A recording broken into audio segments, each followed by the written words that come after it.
Hello दोस्तों, मैं हूं आकाश और आज मैं लेकर आया हूं आपके लिए कक्षा 7 में दिए गए इतिहास का संपूर्ण विवरण। तो आइए शुरू करते हैं आज का ये वीडियो। पहला प्रश्न है, वह कौन सा दुर्ग है जो अंतर्यामी शिव की तरह है, जो सब कुछ देखता है पर स्वयं दिखाई नहीं देता? रणथंबोर दुर्ग। इसको अंतर्यामी शिव की तरह बताया गया है रणथंबोर दुर्ग को। प्रारंभिक बौद्ध साहित्य की भाषा कौन सी थी? तो प्रारंभिक बौद्ध साहित्य की भाषा पाली थी।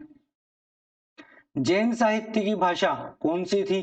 कौन सी थी या कौन सी है? तो प्राकृत भाषा है जैन साहित्य की। मुद्रा राक्षस के रचयिता कौन है? विशाख दत्त। मुद्रा राक्षस के रचयिता विशाख दत्त हैं। कल्हण विरचित राज तरंगिणी में किस राज्य का इतिहास वर्णित है?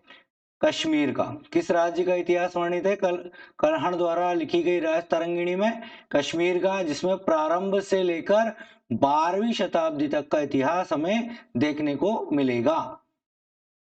11वीं शताब्दी के ग्रंथ तहकीक ए हिंद किसकी रचना है? यह है अल बरूनी की। 11वीं शताब्दी में लिखा गया था यह ग्रंथ अल बरूनी द्वारा, तहकीक ए हिंद। अलाउद्दीन खिलजी के साम्राज्य विस्तार की जानकारी अमीर खुसरो के किस ग्रंथ से मिलती है? ये मिलती है हमें खजाइन उल फुतूह से। अलाउद्दीन खिलजी के जो साम्राज्य की जानकारी अमीर खुसरो द्वारा लिखा गया ग्रंथ है ये खजाइन उल फुतूह। भारत देश की प्रशंसा में किस फारसी कवि द्वारा नूह ए सिपहर नामक ग्रंथ लिखा गया है? अमीर खुसरो ने लिखा है ये भी, नूह ए सिपहर, जिसमें भारत देश की प्रशंसा की गई है। तारीख ए फिरोज शाही किसने लिखी है? ये लिखी है जियाउद्दीन बर्नी ने। जियाउद्दीन बर्नी द्वारा तारीख ए फिरोज शाही की रचना की गई है। तुजुक ए बाबरी तुर्की भाषा में लिखित बाबर की आत्मकथा का फारसी भाषा में अनुवाद किसके द्वारा किया गया था? अब्दुल रहीम खानेगान। अब देखिए प्रश्न क्या है, समझिए। तुर्की भाषा में जो है तुजुक ए बाबरी लिखी गई थी, इसमें बाबर की आत्मकथा है। इसका फारसी भाषा में अनुवाद किसने किया था? अब्दुल रहीम खानेगान। हुमायूं के जीवन और सिंहासन के लिए संघर्ष का वर्णन हुमायूं नामा में किसने किया? गुलबदन बेगम ने किया था, जो कि हुमायूं की बहन थी। हुमायूं के जीवन और सिंहासन के लिए संघर्ष का वर्णन हुमायूं नामा में, यानी कि हुमायूं नामा की रचना किसने की थी? गुलबदन बेगम ने की थी। आईने अकबरी और अकबरनामा किस साहित्यकार द्वारा लिखी गई हैं? ये अबुल फजल द्वारा लिखी गई हैं, आईने अकबरी और अकबरनामा। इसमें से कई बार प्रश्न परीक्षाओं में पूछे जा चुके हैं। आईने अकबरी किसने लिखा है, ये अकबरनामा किसने लिखा है? तो ये अबुल फजल द्वारा लिखी गई रचनाएं हैं। जहांगीर की फारसी भाषा में रचित आत्मकथा कौन सी है? तुजुक ए जहांगीरी। जहांगीर ने फारसी भाषा में लिखी थी अपनी आत्मकथा तुजुक ए जहांगीरी। रुद्र दामन की प्रशस्ति कहाँ स्थित है? तो ये गिरनार जूनागढ़ में स्थित है रुद्र दामन की प्रशस्ति। आमेर के लेख में कछवाहा शासकों को क्या कहा गया है? रघुवंश तिलक। आमेर से एक लेख प्राप्त हुआ है जिसमें कछवाहा शासकों को जो है रघुवंश तिलक कहा गया है। कीर्ति स्तंभ में किन शासकों का वर्णन किया गया है? तो कीर्ति स्तंभ में बप्पा रावल से लेकर कुंभा तक के शासकों का वर्णन किया गया है। ध्यान रखिए, हमें कई बार प्रश्न पूछ लेता है और एक प्रश्न हमें ध्यान नहीं रहता। तो ये कीर्ति स्तंभ से जुड़ा हुआ एक ऐसा महत्वपूर्ण प्रश्न है जो इस बुक में दिया हुआ है कक्षा 7वीं की में, कि कीर्ति स्तंभ में किन शासकों का वर्णन किया गया है, यानी कहां से कहां तक के। तो बप्पा रावल से लेकर कुंभा तक के शासकों का वर्णन इसमें हमें देखने को मिलेगा। अगला प्रश्न, अल बरूनी ने भारत में रहकर किस भाषा का अध्ययन किया? संस्कृत भाषा का अध्ययन किया। किसने? अल बरूनी ने।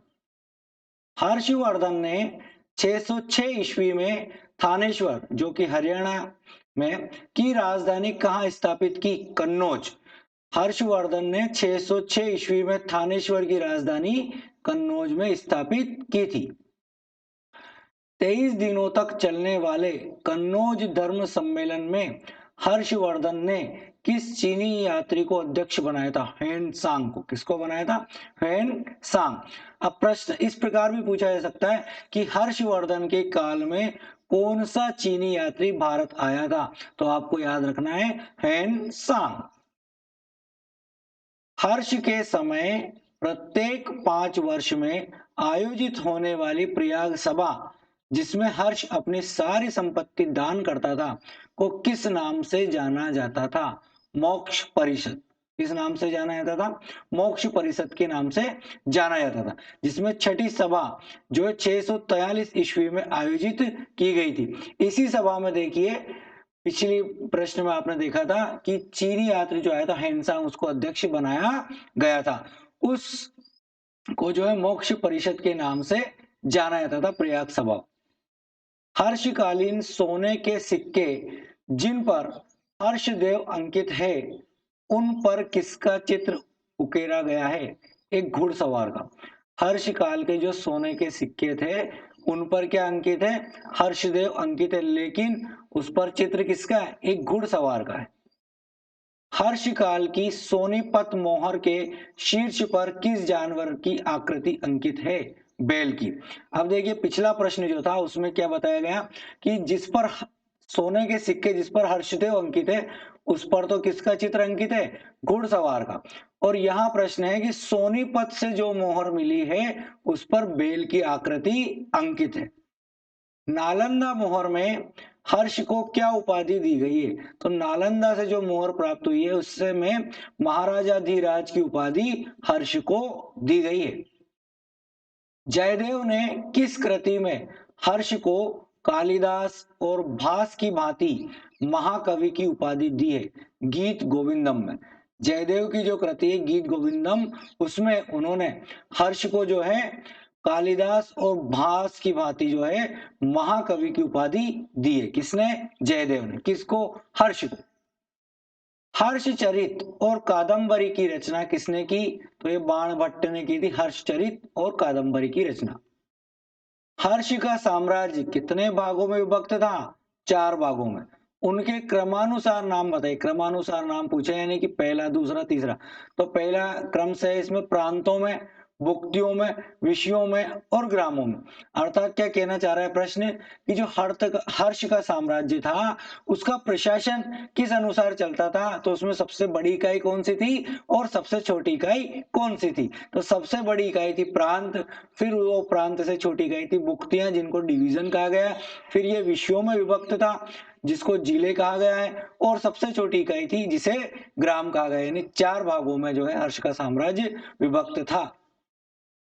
हर्ष के समय कितने प्रकार के करों का उल्लेख मिलता है? तो 3 प्रकार के करों का उल्लेख मिलता है। पहला तो भाग, जो भूमि कर था, हिरण्य जिसे नगद कर कहा गया, और बलि जिसे अतिरिक्त कर कहा गया। तो हर्ष के समय 3 प्रकार के कर थे। भाग यानी भूमि कर को भाग कहा गया है, नगद कर जो था उसे हिरण्य कहा गया है, और अतिरिक्त कर को बलि कहा गया है। नालंदा विश्वविद्यालय के लिए 100 से अधिक गांव किसने दान दिए थे? तो हर्षवर्धन ने जो है नालंदा विश्वविद्यालय के लिए 100 से अधिक गांवों का दान किया था। उत्तरकालीन गुप्त सम्राटों ने 5वीं शती में किस विश्वविद्यालय की स्थापना की थी? तो ये इन्होंने की थी नालंदा विश्वविद्यालय की स्थापना। नालंदा विश्वविद्यालय में स्थित रत्नसागर, रत्नादादी और रत्नरंजक क्या है? ये पुस्तकालय। आरपीएससी के एग्जाम में एक बार ये प्रश्न आ चुका है कि नालंदा विश्वविद्यालय में स्थित रत्नसागर, रत्नादादी और रत्नरंजक क्या है? तो ये पुस्तकालय है। वर्तमान महाराष्ट्र में किस राष्ट्रकूट शासक ने 753 ईस्वी में चालुक्यों को पराजित किया था? तो दंती दुर्ग जो है उन्होंने पराजित किया था। नर्मदा नदी के दक्षिण से कृष्णा नदी तक किस वंश का शासन था जिसने अपनी राजधानी कल्याणी यानी कि जो हैदराबाद थी वहां स्थापित की। चालुक्य वंश जो है, चालुक्य वंश की ने जो है नर्मदा नदी से लेकर और कृष्णा नदी तक शासन किया और अपनी राजधानी की स्थापित की, कल्याणी। सम्राट हर्षवर्धन को किस चालुक्य शासक ने पराजित किया था? पुलकेशिन द्वितीय ने जो है हर्षवर्धन को पराजित किया था। तो देखिए कक्षा 7 की बुक में जो भी इतिहास दिया गया है उन सभी इतिहास के पाठों का समावेश इस वीडियो में किया गया है। एक एज इट इज जैसा कि उसमें दिया गया वैसा ही हमने उसमें कोई परिवर्तन नहीं किया है। तो सारे प्रश्नों को आप गौर से पढ़िए और ज्यादा से ज्यादा मार्क्स लाने के लिए इसका बार बार अध्ययन कीजिए ताकि आप रीट के एग्जाम में कोई भी प्रश्न आपसे मिस ना हो। और हमारे चैनल नीति क्लासेज को सब्सक्राइब करना ना भूलें। किस चोल शासक ने पल्लव नरेश अपराजित वर्मा को हराकर उनकी राजधानी कांची जो कि तमिलनाडु पर अधिकार कर लिया था? आदित्य प्रथम था ये चोल शासक था जिसने पल्लव नरेश अपराजित वर्मा को हराया था और उनकी राजधानी कांची पर अधिकार किया था। चोल वंश किन दो नदियों के मध्य स्थित था? चोल वंश जो है कृष्णा और कावेरी, कृष्णा और कावेरी इन दो नदियों के मध्य चोल वंश था। गंगेकोंड, गंगेकोंड क्या है? गंगा नदी के क्षेत्र का विजेता जो होता था उसे कहते थे गंगेकोंड की उपाधि किसने धारण की थी? तो राजेंद्र प्रथम ने उपाधि धारण की थी जो कि चोल शासक बना था 1012 ईस्वी में। इसने जो है अभी आपने पिछले प्रश्न में देखा होगा चोल वंश कहां से कहां तक था? कृष्णा और कावेरी नदियों के मध्य तक, लेकिन ये जीतता हुआ गंगा नदी के क्षेत्र में आ गया था और इसीलिए इसने गंगेकोंड की उपाधि धारण की थी।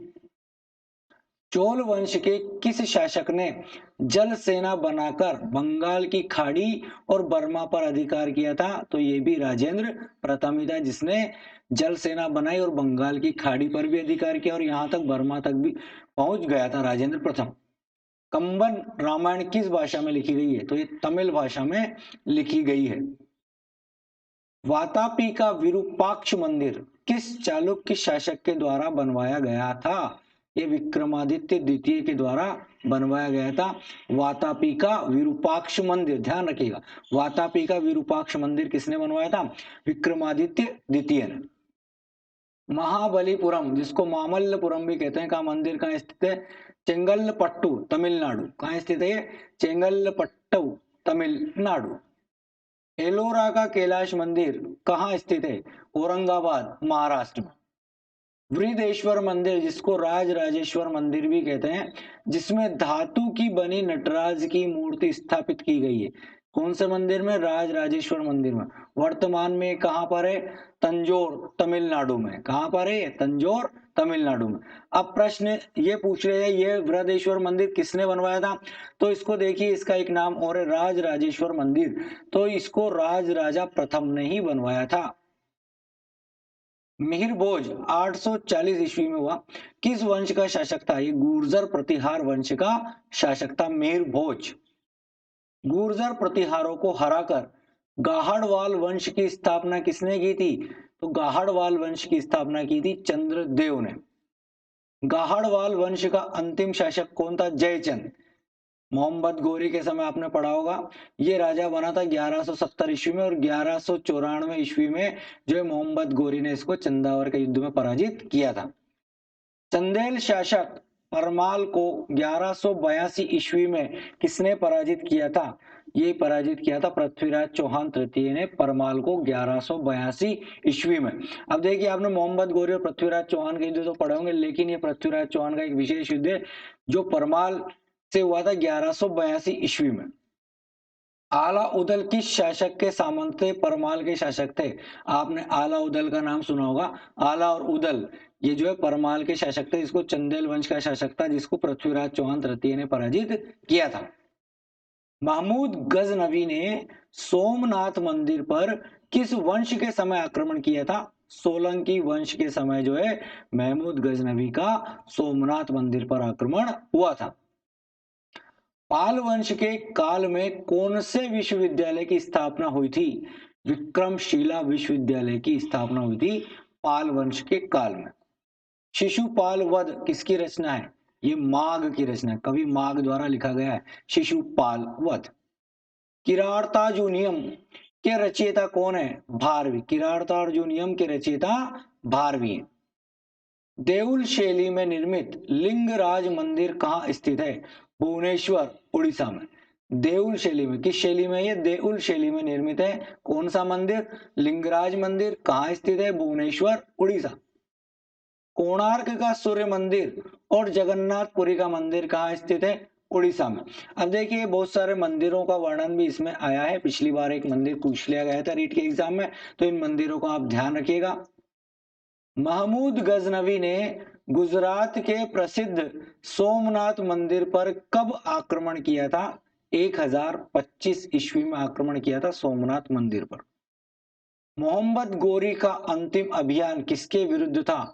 खोखरों के विरुद्ध, 1206 ईस्वी में। यानी खोखरों के विरुद्ध जब अंतिम अभियान पर मोहम्मद गोरी गया था, तो वहां से लौटते समय खोखर जनजाति के लोगों ने मोहम्मद गोरी की हत्या कर दी थी। दिल्ली सल्तनत, जिसका समय माना जाता है 1206 से लेकर 1526 ईस्वी तक, का अंत किस युद्ध से हुआ था? पानीपत का युद्ध।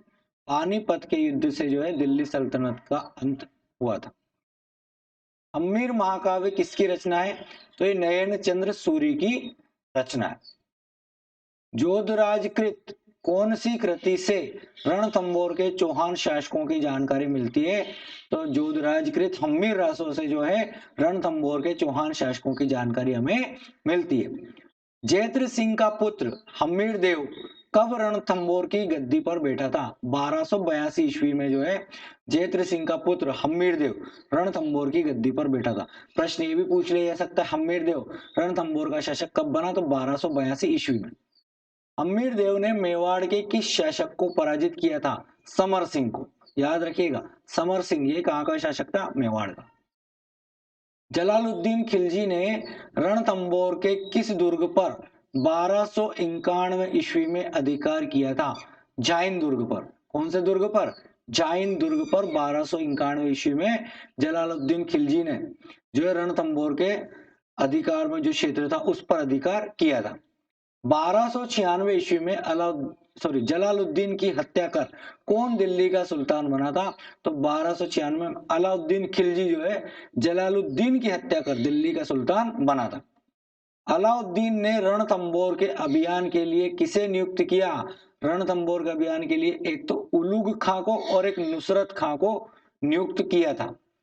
हम्मीर देव 17 में से 16 युद्ध जीता था। अंतिम युद्ध वह कब व किसके विरुद्ध लड़ा? 1301 में अलाउद्दीन खिलजी के विरुद्ध लड़ा था और ये अंतिम युद्ध ही आ रहा था, बाकी कोई सा भी युद्ध इसने नहीं आ रहा था हम्मीर देव ने। 1302 ईस्वी में मेवाड़ की राजधानी चित्तौड़ का शासक कौन बना? रावल रतन सिंह। मेवाड़ की राजधानी थी चित्तौड़, जिसका शासक कौन बना था? रावल रतन सिंह। चित्तौड़ का पहला जौहर किसके नेतृत्व में हुआ था? पद्मिनी के नेतृत्व में हुआ था। मेवाड़ में सिसोदिया वंश की स्थापना कब हुआ? किसने की? 1326 ईस्वी में की थी राणा हम्मीर ने। कौन से वंश की स्थापना? सिसोदिया वंश की स्थापना। कानड़ देव चौहान जालोर का शासक कब बना? 1305 ईस्वी में कानड़ देव चौहान जो है जालोर का शासक बना।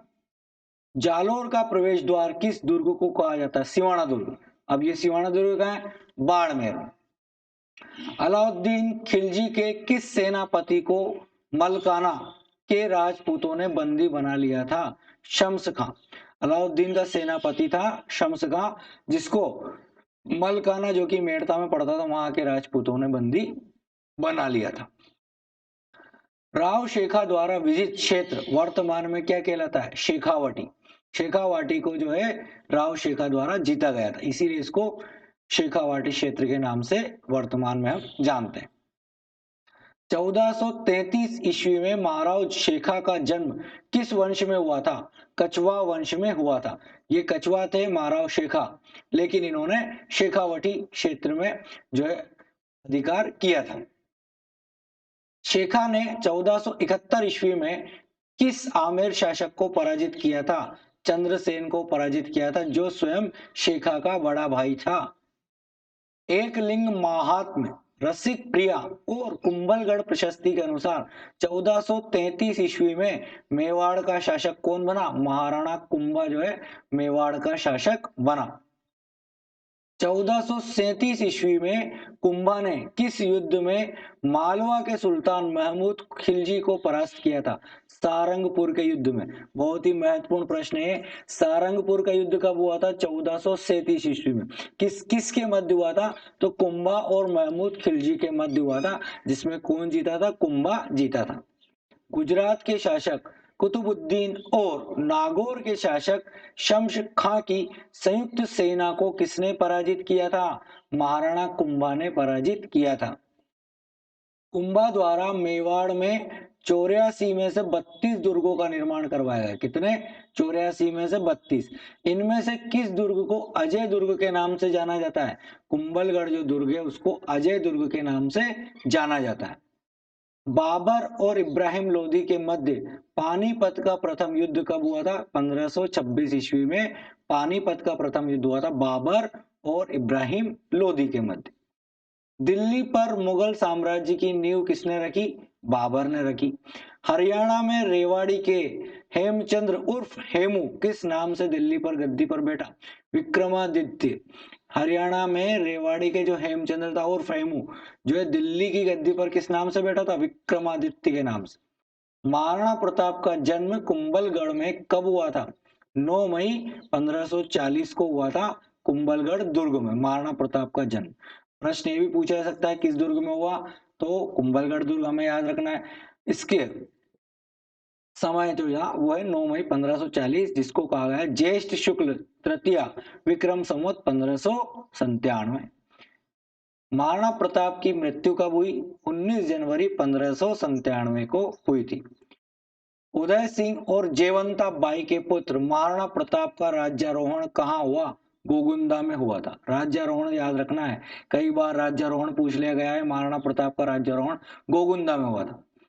उदय सिंह की मृत्यु कब हुई थी? 28 फरवरी 1572 को। महाराणा प्रताप और मान सिंह के मध्य हल्दी घाटी का युद्ध कब हुआ? 18 जून 1576 को हल्दी घाटी का युद्ध हुआ था महाराणा प्रताप और मान सिंह के मध्य। मान सिंह जो है अकबर का सेनापति था। प्रताप के हरावल, हरावल क्या होता है? सेना का जो अग्रिम भाग होता है उसे क्या कहते हैं? हरावल। दस्ते का नेतृत्व किसने किया था? हाकिम खां सूर ने जो है हरावल दस्ते का नेतृत्व किया था। और जो चंदावल दस्ता है वो सेना का पिछला भाग होता है। तो याद रखना हरावल दस्ता कौन होता है? सेना का अग्रिम भाग, एक याद रख लो। और चंदावल दस्ता जो है सेना का पिछला भाग होता है। तो हरावल दस्ते का नेतृत्व किया था हाकिम खां सूर ने। महाराणा प्रताप ने हल्दी घाटी के युद्ध में घोड़े सहित किस पठान के जिरह बख्तर सहित 2 फाड़ कर दिए थे? बहलोल खां जो था, बहलोल खां के महाराणा प्रताप ने हल्दी घाटी के युद्ध में घोड़े सहित ही इस प्रकार से उन्होंने तलवार चलाई कि घोड़े सहित स्वयं जिरह बख्तर यानी कि जो पहनने के ऊपर शरीर के ऊपर सुरक्षा के लिए जो कवच पहना जाता था उसको कहते थे जिरह बख्तर, सहित 2 फाड़ कर दिए थे। प्रताप के समय विश्व वल्लभ जो संसार में प्रिय उसको कहा गया विश्व वल्लभ। जैसे संस्कृत ग्रंथ की रचना किसने की थी? चक्रपाणि मिश्र द्वारा जो है इस संस्कृत ग्रंथ की रचना की गई थी। हल्दी घाटी के युद्ध के बाद अकबर ने 3 बार किसे प्रताप के विरुद्ध भेजा था? तो देखिए ये प्रश्न आपको कहीं नहीं मिलेगा। बहुत ही महत्वपूर्ण प्रश्न है कि हल्दी घाटी के युद्ध के बाद अकबर ने किसे जो है प्रताप के विरुद्ध 3 बार भेजा? शाहबाज खां को जो है 3 बार भेजा था। दिवेर का युद्ध प्रताप और सुल्तान खां के मध्य हुआ था। ये कब हुआ था? अक्टूबर 1582 में। दिवेर का मैदान कहाँ स्थित है? राजसमंद, यानी दिवेर का युद्ध कहाँ हुआ था? राजसमंद जिले में। महाराणा प्रताप की नई राजधानी कौन सी थी? चावंड थी महाराणा प्रताप की नई राजधानी। प्रताप की समाधि कहाँ बनी हुई है? ये बारडोली में बनी हुई है। ये भी प्रश्न परीक्षाओं में आ चुका है। प्रताप की समाधि कहाँ है? बारडोली। राज्याभिषेक पद्धति और व्यवहार आदर्श किस शासक के संरक्षण में लिखी गई थी? ये महाराणा प्रताप के संरक्षण में लिखी गई 2 रचनाएं हैं, राज्याभिषेक पद्धति और व्यवहार आदर्श। प्रताप ने चावंड शैली में 6 राग और 36 रागिनियों के ध्यान चित्र किससे बनवाए थे? निसार दी से बनवाए थे प्रताप ने। शैव और वैष्णव धर्म की एकता को दर्शाता हरिहर मंदिर कहाँ स्थित है? उदयपुर में। हरिहर मंदिर कहाँ स्थित है? उदयपुर में। शैव और वैष्णव धर्म की एकता को दर्शाता है। मुगल शासक शाहजहां के दरबार में जाकर चुनौती देने वाला शासक कौन था? अमर सिंह राठौड़। इसने किसके दरबार में चुनौती दी थी? शाहजहां के दरबार। जोधपुर के शासक गज सिंह के ज्येष्ठ पुत्र अमर सिंह राठौड़ का जन्म कब हुआ था? 12 दिसंबर 1613 ईस्वी में हुआ था। गज सिंह की पत्नी अनारा के षड्यंत्र के कारण मारवाड़ का शासक किसे बनाया गया? जसवंत सिंह को जो है मारवाड़ का शासक बनाया गया। शाहजहां ने अमर सिंह को कौन सा परगना दिया था? नागौर का परगना दिया था शाहजहां ने अमर सिंह को। अमर सिंह ने 30,000 का पट्टा और नागौर का परगना की सुरक्षा का उत्तरदायित्व किसे सौंपा था? केसरी सिंह जोधा को। किसे सौंपा था? केसरी सिंह जोधा। अमर सिंह को अपशब्द कहने के कारण शाहजहां के दरबार में अमर सिंह ने किसका सर कलम कर दिया था? सलावत खां का। अब क्या हुआ था कि सलावत खां जो है उसने अमर सिंह को अपशब्द कहे थे, तो अमर सिंह को गुस्सा आ गया और अमर सिंह ने शाहजहां के सामने ही उसका सर कलम कर दिया और शाहजहां अपनी जान बचाकर वहां से भाग निकला। सालवा गांव के आसकरण के पुत्र वीर दुर्गादास राठौड़ का जन्म कब हुआ था? 13 अगस्त 1638 को वीर दुर्गादास राठौड़ का जन्म हुआ था 1638 में। 28 नवंबर 1678 ईस्वी को महाराजा जसवंत सिंह की मृत्यु कहाँ हुई थी? जमरूद में हुई थी। कहाँ? जमरूद। मारवाड़ के अजीत सिंह का जन्म कहाँ हुआ था? लाहौर में। सिरोही के महाराव वेरी साल सिंह की देखरेख में कालंद्री गांव के ब्राह्मण जयदेव की पत्नी ने किस मारवाड़ के शासक का पालन पोषण किया था? अजीत सिंह का। सिरोही के महाराव थे वेरी साल, उनकी देखरेख में कालिंद्री गांव के ब्राह्मण कौन था? जयदेव। और उनकी पत्नी ने जो है मारवाड़ के शासक अजीत सिंह की जो है पालन पोषण किया था, देखरेख की थी। औरंगजेब के विरुद्ध किशनगढ़ की चारुमती ने किस मेवाड़ शासक से विवाह किया था? राज सिंह से। किशनगढ़ की चारुमती ने विवाह किया था, ध्यान रखिएगा। औरंगजेब ने जजिया कर पुनः कब लागू किया? 1679 ईस्वी में। 1689 बोलते हैं कि 87 बोलते हैं कि 88 बोलते हैं? 79। वाह। 1679 ईस्वी में। मेवाड़ और औरंगजेब की सेना में देबारी का युद्ध कब हुआ था? 1680 ईस्वी में। मेवाड़ ने वीर दुर्गादास राठौड़ को कौन सी जागीर प्रदान की थी? तो वीर दुर्गादास राठौड़ को जो रामपुरा की जागीर प्रदान की थी। क्या हुआ था कि जब मेवाड़ में वीर दुर्गादास राठौड़ पहुंचे, उनको मारवाड़ से निष्कासित कर दिया गया था, तो मेवाड़ ने उनका सम्मान किया और उनको रामपुरा की जागीर प्रदान की। दुर्गादास राठौड़ का 22 नवंबर 1718 को देहांत कहाँ हुआ था? उज्जैन में, जहां उनकी छतरी आज भी बनी हुई है। यानी कि दुर्गादास राठौड़ की छतरी कहां पर है? उज्जैन में। डीग की स्थापना किसने की थी? बदन सिंह ने। डीग भरतपुर। भरतपुर की स्थापना किसने की थी? सूरजमल ने। सिकंदरा में स्थित अकबर के मकबरे को किसने लूटा था? राजा राम ने। अकबर का मकबरा कहाँ स्थित है? सिकंदरा में। और किसने लूटा था? राजा राम ने। सूरजमल ने फिरोज शाह कोटला पर कब अधिकार कर लिया था? मई 1753 में। अब ये कई बार इन शब्दों को भी आपको ध्यान रखना पड़ता है, जो सन वाले शब्द आते हैं। 1753। अब ये संस्कृत के जो पेपर आता है रीट के एग्जाम में, उसमें इस प्रकार शब्द पूछ लिया था। 31, 53, 61 इनको भी पूछ लिया था। शुद्ध शब्द बताइए, हिंदी में पूछ लिया गया है, रीट के एग्जाम में आ चुका है, तो इनको भी आप शुद्ध उच्चारण कीजिए। मराठों ने जनवरी 1754 ईस्वी से मई 1754 ईस्वी तक भरतपुर के किस किले को घेरे रखा था? कुम्हेर किले को मराठों ने घेरे रखा था, जनवरी 1754 से मई 1754 तक। पानीपत का तीसरा युद्ध कब हुआ था? 1761 में। किसके मध्य हुआ था? अहमद शाह अब्दाली और मराठों के मध्य हुआ था पानीपत का तृतीय युद्ध। लोहागढ़ का किला किसके द्वारा बनवाया गया था? सूरजमल के द्वारा बनवाया गया था लोहागढ़ का किला। आराम शाह को परास्त कर दिल्ली की गद्दी पर कौन काबिज हुआ? इल्तुतमिश। तुर्की के 40 अमीरों का दल तुर्कान ए चिहलगानी का गठन किसने किया था? ये किया था इल्तुतमिश ने। तुर्की के 40 अमीरों का दल था जिसको क्या कहा जाता था? तुर्कान ए चिहलगानी, जिसके कारण उस शासक को दिल्ली का संस्थापक भी कहा जाता है। तो दिल्ली का संस्थापक भी कौन था? इल्तुतमिश। बलबन द्वारा तुर्कान ए चिहलगानी को नष्ट करने के लिए कौन सी कठोर नीति अपनाई गई थी? रक्त एवं लोह की नीति किसने अपनाई थी? बलबन ने। ये एग्जाम में पूछा जा चुका है, रक्त और लोह की नीति किसने अपनाई थी? बलबन ने।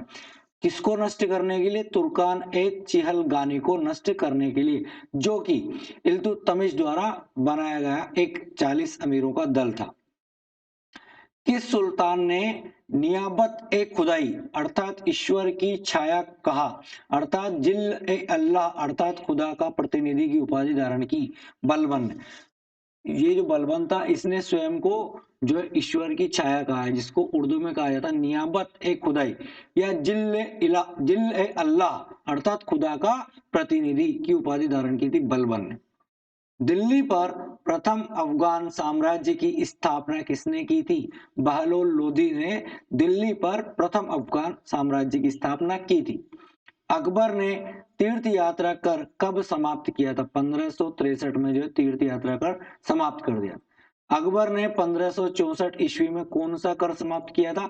जजिया कर। ये ध्यान रखिएगा, अकबर ने जजिया कर कब समाप्त किया था? 1564 ईस्वी में। अभी जजिया कर क्या? यह कर जो गैर इस्लामिक जनता को देना पड़ता था। इसको व्यक्तियों के सामर्थ्य के अनुसार 3 भाग थे, उसमें 48, 24 और 12 दिरहम कर लिया जाता था। यानी उनके सामर्थ्य के अनुसार, जैसी उनकी हैसियत थी उस अनुसार इस कर को लिया जाता था। अकबर द्वारा 1575 ईस्वी में इबादत खाने की स्थापना कहाँ की गई थी? फतेहपुर सीकरी में इबादत खाने की स्थापना की गई थी। किसने की थी? अकबर ने की थी। कब की थी? 1575 ईस्वी में की थी। पुष्कर में वराह की प्रतिमा को किसने नष्ट करवाया था? जहांगीर ने। युद्ध में लूट से प्राप्त धन और संपत्ति का 5वां भाग जो राज्य को प्राप्त होता था, जिसे अलाउद्दीन खिलजी ने 4/5 भाग कर दिया था, यह कर किस नाम से जाना जाता था? खम्स के नाम से जाना था। कौन सा कर? लूट से प्राप्त धन जो और संपत्ति का 5वां भाग जो राज्य को प्राप्त होता था, उसको अलाउद्दीन खिलजी ने जो है कितना कर दिया था? 4/5 कर दिया था, जिसे क्या कहा गया है? खम्स कहा गया है। प्रश्न शॉर्ट में भी आ सकता है। लूट से प्राप्त धन को क्या कहा जाता था? खम्स। और संपत्ति के का जो 5वां भाग होता था जो राज्य को प्राप्त होता है, उसे भी क्या कहा जाता था? खम्स। कृषि कर या भू राजस्व कर को क्या कहा जाता था? खराज। कृषि कर या भू राजस्व कर को खराज के नाम से जाना जाता। मुसलमानों से लिया जाने वाला धार्मिक कर क्या कहलाता था? जकात। किस शासक द्वारा भूमि कर की मात्रा को आधा कर दिया गया, जिसने निवास कर और चराई कर भी जनता पर लगाए? अलाउद्दीन खिलजी द्वारा। भूमि कर की मात्रा जो कितनी कर दी गई थी? आधी कर दी गई थी, यानी कि 50%। और रहने का कर भी लगा दिया और पशुओं को चराने का कर भी लगा दिया। मध्ययुगीन चित्रकला शैली के कितने प्रधान केंद्र रहे हैं? मध्य युग में 2 प्रधान शैलियां रही हैं चित्रकला की। पहली तो है पश्चिमी भारत जिसमें गुजरात और राजस्थान आते हैं, और दूसरी उत्तर पूर्वी भारत जिसमें बंगाल और बिहार आते हैं। ये दोनों केंद्र जो जैन व बौद्ध कथाओं पर आधारित थे, जिन्हें पाल शैली कहा जाता है। ताड़पत्र और कागज पर बनाए गए चित्रों को क्या कहा जाता था? पोथी चित्र। ताड़पत्र और कागज पर जो चित्र बनाए जाते थे उनको पोथी चित्र कहा जाता था। गरुड़ के समान आगे निकली हुई नाक, पतली आंखें, छोटी ठुड्डी, ऐंठी अंगुलियां, पतली कमर किस शैली की पहचान है? ये पाल शैली की पहचान है। पाल शैली के चित्रों में कौन कौन से रंगों का प्रयोग किया जाता था? लाल, नीला और पीला। राजस्थानी चित्रकला की उत्पत्ति कौन सी शैली से मानी जाती है? पश्चिमी भारतीय शैली से जो है राजस्थानी चित्रकला की उत्पत्ति मानी जाती है। इस्लामिक शैली का देश का पहला भवन समूह कहाँ बना है? महरौली, दिल्ली में। कुव्वत उल इस्लाम मस्जिद कहाँ स्थित है? ये भी महरौली, दिल्ली में स्थित है। हुमायूं का मकबरा दिल्ली में है। दिल्ली का लाल किला किसने बनवाया था? शाहजहां ने बनवाया था। हिंदुस्तान में राज्य सत्ता का द्योतक किस किले को माना जाता है? दिल्ली के लाल किले को जो हिंदुस्तान में राज्य सत्ता का द्योतक माना जाता है। सुभाष चंद्र बोस ने आजाद हिंद फौज के सैनिकों को प्रेरित करते हुए किस किले की प्राचीर पर तिरंगा फहराने की बात कही थी? और सैनिकों पर मुकदमा भी इसी किले पर चलाया गया था, लाल किला दिल्ली। सुभाष चंद्र बोस ने जो आजाद हिंद फौज के सैनिकों को प्रेरित करते हुए लाल किले की प्राचीर पर जो है तिरंगा फहराने के लिए कहा था। और बाद में जब इनको गिरफ्तार कर लिया गया तो इन पर मुकदमा भी कहाँ गया, कहाँ चला? लाल किले पर। लकड़ी से निर्मित भवन और राजमहलों का निर्माण किस युग में हुआ था? मौर्य युग में। हाड़ा शासकों द्वारा निर्मित तारागढ़ दुर्ग जो कि बूंदी वाला है, किस पहाड़ी पर स्थित है? अरावली की पहाड़ी पर, जो कि अरावली के उत्तरी भाग में है। कौन से भाग में? उत्तरी भाग में। तारागढ़ दुर्ग बूंदी का निर्माण राव बरसिंह द्वारा कब करवाया गया था? 1354 ईस्वी में करवाया गया था। यह दुर्ग राजपूत और मुगल कला का समन्वय है। 1354 ईस्वी में तारागढ़ दुर्ग बूंदी राजपूत और मुगल कला का समन्वय किसने निर्माण करवाया था? बरसिंह द्वारा। शिवकुंड पर रखे बिल्व पत्र की भांति पहाड़ी श्रृंखलाओं में खोया हुआ दुर्ग कौन सा है? रणथंबोर दुर्ग कहा गया है। शिव पिंड पर रखे बिल्व पत्र की भांति कहा गया है रणथंबोर के दुर्ग को। तो देखिए हमारा जो चैनल है वो आपके लिए सभी प्रश्नों का समावेश कर रहा है और सभी प्रश्नों को एग्जाई ला रहा है। छठी, सातवीं, आठवीं के सारे प्रश्न आपको एक ही वीडियो में देखने को मिलेंगे। तो हमारे चैनल नीति क्लासेस को सब्सक्राइब कीजिए और बेल आइकन को दबाना ना भूलिए ताकि सारे प्रश्न और सारे वीडियोस आप तक पहुंच सके। रणथंबोर दुर्ग को किस नाम से जाना जाता था? रणथंबोर दुर्ग को रणथंबपुर कहा जाता था। पश्चिमी अरावली की सोनगिरी पहाड़ी पर समुद्र तल से 2408 फीट की ऊंचाई पर कौन सा दुर्ग स्थित है? जालोर दुर्ग। पश्चिमी अरावली की सोनगिरी पहाड़ी पर, कौन सी पहाड़ी पर है जालोर दुर्ग? सोनगिरी पहाड़ी पर है। समुद्र तल से कितने फीट की ऊंचाई पर है? 2408 फीट की ऊंचाई पर। जालोर दुर्ग का निर्माण किन परमार राजाओं ने 10वीं सदी में करवाया था? दारावर्ष और मुंज जो है इन परमार राजा हैं, तो दो इन्होंने जालोर दुर्ग का निर्माण करवाया था। कब करवाया था? 10वीं सदी में। जालोर दुर्ग में कौन से मुस्लिम पीर की मस्जिद है? मलिक शाह की मस्जिद है जालोर दुर्ग में। चित्रांगद मौर्य ने चित्तौड़ दुर्ग का निर्माण कब करवाया था? 7वीं सदी में। चित्तौड़ दुर्ग में स्थित 122 फीट ऊंचा 9 मंजिला स्मारक विजय स्तंभ किसने बनवाया था? कुंभा ने बनवाया था। भारतीय मूर्ति कला का शब्द कोश किसे कहा जाता है? विजय स्तंभ को। आरसी अग्रवाल के अनुसार विजय स्तंभ के शिल्पकार कौन कौन थे? आरसी अग्रवाल के अनुसार विजय स्तंभ के शिल्पकार थे जयता और उसके पुत्र नापा, पोमा, पूजा, भूमि, च्युति और बलराज। विजय स्तंभ का निर्माण 1440 ईस्वी में प्रारंभ हुआ था, जो कब तक चला? 1448 ईस्वी तक चला। पर्सी ब्राउन ने भारतीय और मुस्लिम स्थापत्य कला को क्या नाम दिया है? इंडो इस्लामिक शैली। किसने नाम दिया है? पर्सी ब्राउन ने। राजस्थानी चित्रकला शैली के आरंभिक ग्रंथ किन्हें माना गया है? चोर पंचाशिका और चावंड रागमाला को जो है राजस्थानी चित्रकला के आरंभिक ग्रंथ माना गया। महत्वपूर्ण प्रश्न है, चोर पंचाशिका और चावंड रागमाला। उनियारा चित्रकला किस राजस्थानी शैली का भाग है? उनियारा चित्रकला जो ढूंढाड़ शैली जयपुर की। राजपूताना की चित्रकला को राजस्थानी चित्रशैली नाम से किसने अलंकृत किया है? राय कृष्ण दास ने। राजपूताना की चित्रकला को राजस्थानी चित्रशैली नाम से अलंकृत किया है राय कृष्ण दास ने। राजस्थानी चित्रकला का स्वर्णिम काल माना जाता है 17वीं सदी को।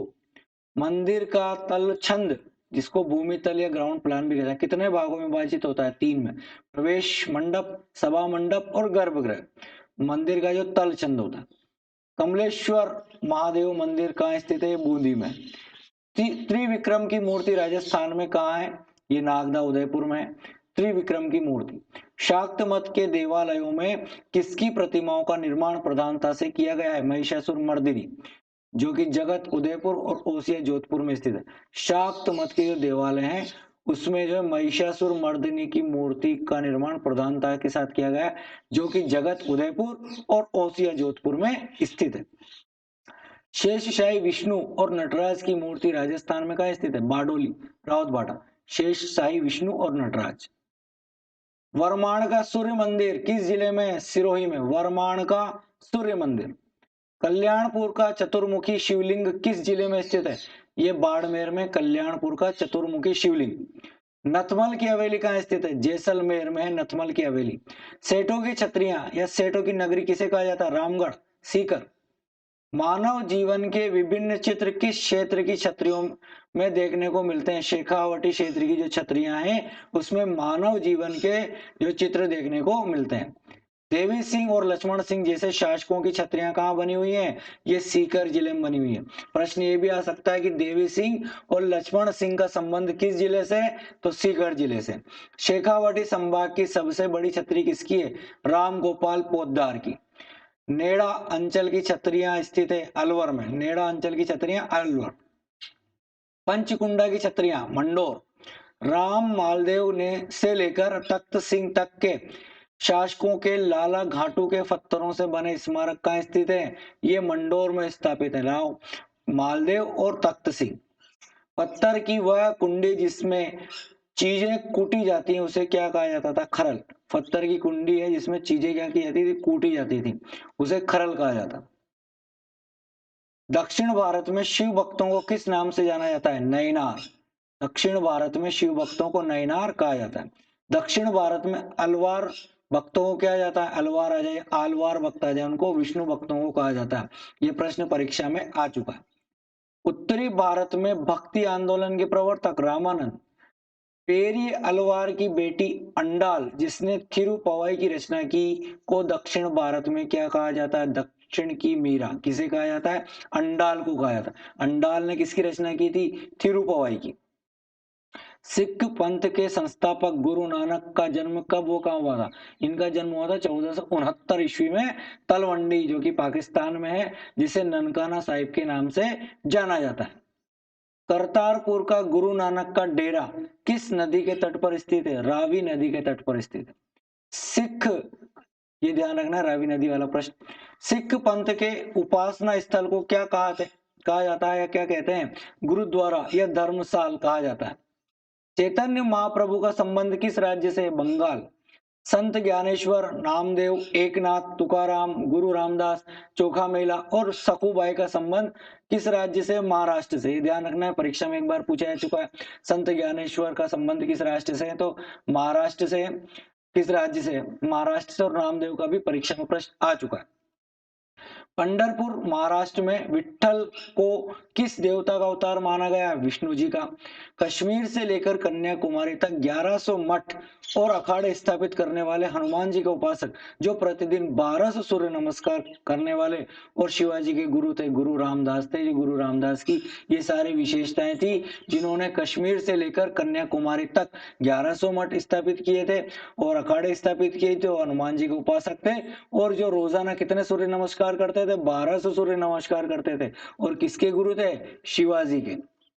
गुरु रामदास द्वारा गुरु शिष्य संवाद के रूप में किस ग्रंथ की रचना की गई है? दास बोध की। किसने की? रामदास। चोखा मेला किस संत की मंडली में शामिल थे? ये ज्ञानेश्वर की मंडली में शामिल। चोखा मेला ने किस संत के अभंग यानी कि भजन सुनकर उन्हें अपना गुरु मान लिया और उनके पूरे परिवार ने भी दीक्षा ली? संत नामदेव। चोखा मेला की पत्नी का क्या नाम था जिन्होंने कहा कि हे प्रभु, तेरे दर्शन करने से मेरे हृदय की सब वासनाएं नष्ट हो गईं? सोयराबाई। चोखा मेला की पत्नी थी। अब ये चोखा मेला का जो प्रश्न है पिछला भी आया था, देखिए क्या आया था कि चोखा मेला ने किस संत के अभंग सुनकर यानी कि भजन सुनकर उन्हें अपना गुरु मान लिया था? तो चोखा मेला ने संत नामदेव के भजन सुनकर उन्हें अपना गुरु मान लिया था और पूरे परिवार ने, चोखा मेला के पूरे परिवार ने नामदेव जी से दीक्षा ली थी। इसीलिए चोखा मेला की पत्नी का नाम महत्वपूर्ण है। उनका क्या नाम था? सोयराबाई। भारत में वंचित वर्ग का पहला कवि किसे कहा जाता है? चोखा मेला। संत दादू दयाल की मृत्यु कहाँ हुई? नारायणा जयपुर में। संत दादू दयाल की शिक्षाएं संग्रहित हैं दादू दयाल री वाणी और दादू दयाल रा दुहा में। मेड़ता के शासक दूधा जी के चौथे पुत्र रतन सिंह की पुत्री कौन थी? मीराबाई। मेड़ता के शासक दूधा जी के चौथे पुत्र थे रतन सिंह। रतन सिंह की पुत्री का क्या नाम था? मीराबाई। राम स्नेही संप्रदाय की स्थापना किसने की थी? संत रामचरण जी ने की थी। इस संप्रदाय के ये केंद्र है शाहपुरा भीलवाड़ा जो कि रामचरण जी द्वारा। रेण नागौर संत दरियाव जी, सिंहतल बीकानेर संत हरिदास जी और खेड़ापा जोधपुर संत रामदास जी द्वारा स्थापित किए गए थे।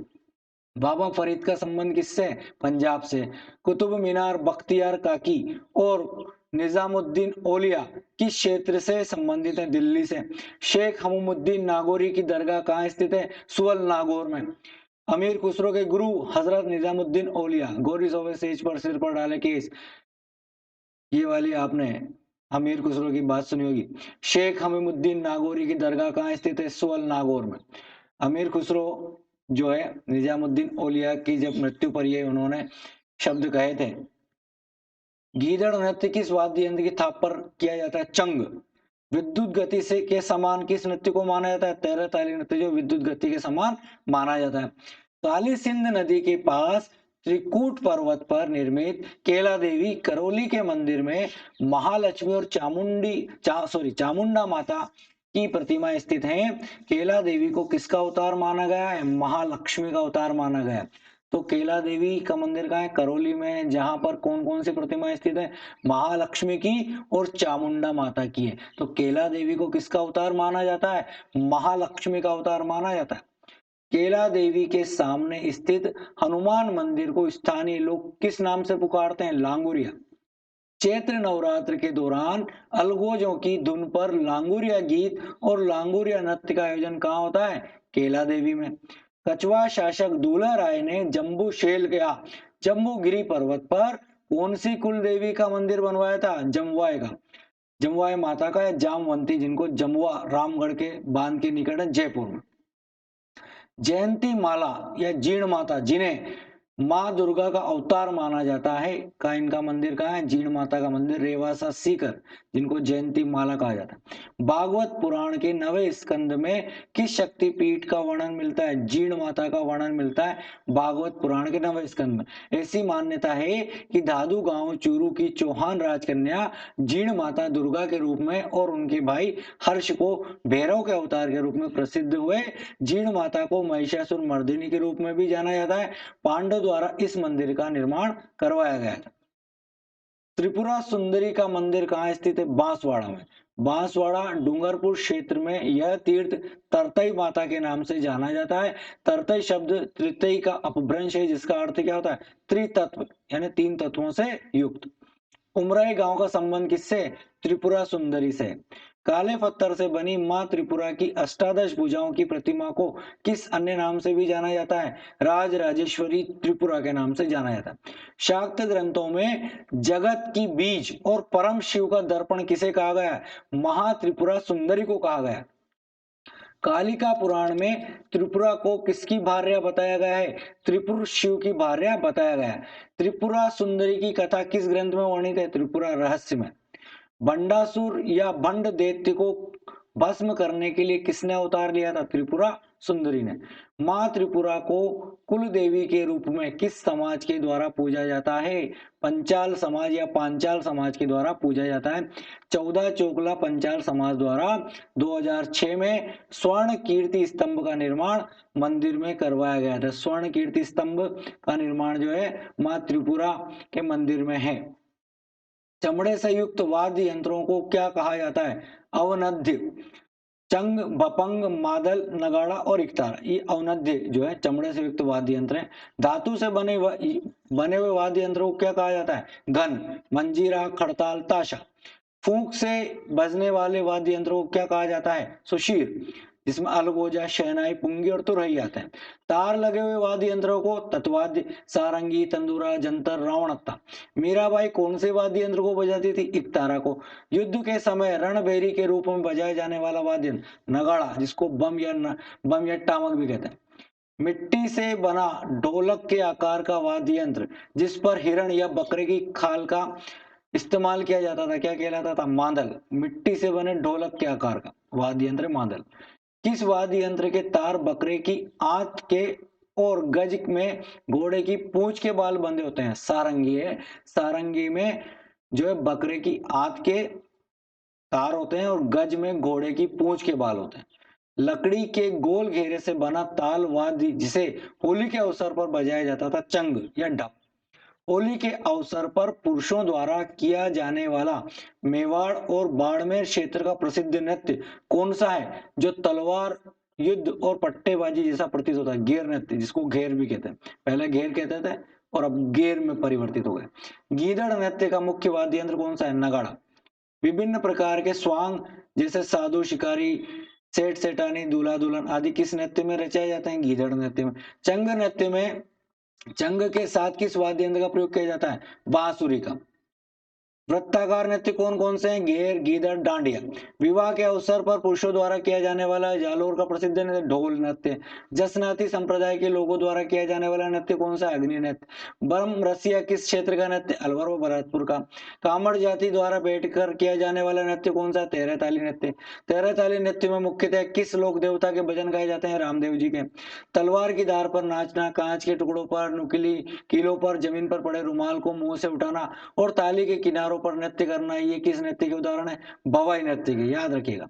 मांदल और ताली की ताप पर कई स्वांगों में किया जाने वाला नृत्य वह कौन सा है जिसके प्रमुख पात्र राई और बुढ़िया हैं? गौरी नृत्य। राखी के दूसरे दिन भाद्रपद की एकम से 40 दिनों तक ब्रह्मचर्य में रहना, व्यसनों से दूर रहना और जमीन पर सोना किस नृत्य के लक्षण है? गौरी नृत्य के। माँ गोरज्जा, जिसको माँ पार्वती और माँ गौरी भी कहते हैं, की आराधना में 40 दिनों तक किए जाने वाले गौरी नृत्य को विराम देने की रस्म क्या कहलाती है?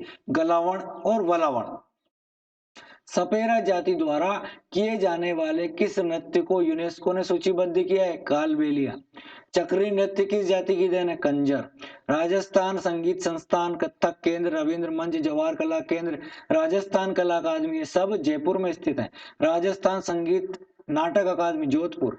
उदय भारतीय लोक कला मंडल और पश्चिम सांस्कृतिक केंद्र, जिसको शिल्पग्राम भी कहते हैं, राजस्थान के किस जिले में? उदयपुर में। खासी जनजाति ने अंग्रेजों के विरुद्ध विद्रोह कब किया था? 1765 में। खानदेश आंदोलन कब हुआ? 1817 ईस्वी में। 1824 ईस्वी में अंग्रेज कमिश्नर क्लीवलैंड को किसने अपने तीर से मार गिराया था? तिलका मांझी ने। संताल विद्रोह कब हुआ? 1855 ईस्वी में। बिरसा मुंडा ने अंग्रेजों के विरुद्ध विद्रोह कब किया? 1890 में। कस्बों में जाकर घूम घूम कर माल बेचने वाली जातियां घोड़ो लिया, लोहार, रेबारी, कंजर, कालबेलिया और बंजारे वाले लोग किस समाज के अंतर्गत आते हैं और उनका व्यवसाय क्या कहलाता है? ये यायावर समाज है, व्यवसाय होता है इनका यायावरी, जो घुमक्कड़ घूम घूम कर माल बेचते हैं। इस प्रकार ये हमारे चैनल द्वारा, नीति क्लासेस द्वारा पूरे 7वीं के इतिहास को आपको एक ही वीडियो में प्रोवाइड किया गया है। तो हमारे चैनल के साथ बने रहिए और आगे भी आपको इसी प्रकार महत्वपूर्ण वीडियो आपको मिलते रहेंगे जो आपके लिए लाभकारी होंगे। 9वीं और 10वीं की जो बुक्स हैं उनके वीडियो आपको पार्ट के रूप में मिलेंगे, क्योंकि 9वीं और 10वीं की बुक काफी बड़ी है, उसमें काफी ज्यादा डिटेल है और हमें सभी प्रश्नों का अच्छे से अध्ययन करना है, क्योंकि रीट में सिलेक्शन लेना है तो गहराई से, गहनता से अध्ययन करना पड़ेगा। तो इसलिए सारे प्रश्नों को हम आपके लिए लेकर आए हैं। तो हमारे चैनल नीति क्लासेज के साथ बने रहिए और लाइक और शेयर करना ना भूलिए, ताकि हम आपको जल्द से जल्द और अधिक से अधिक वीडियो प्रोवाइड करा सकते हैं। मिलते हैं अगले वीडियो में। Thank you.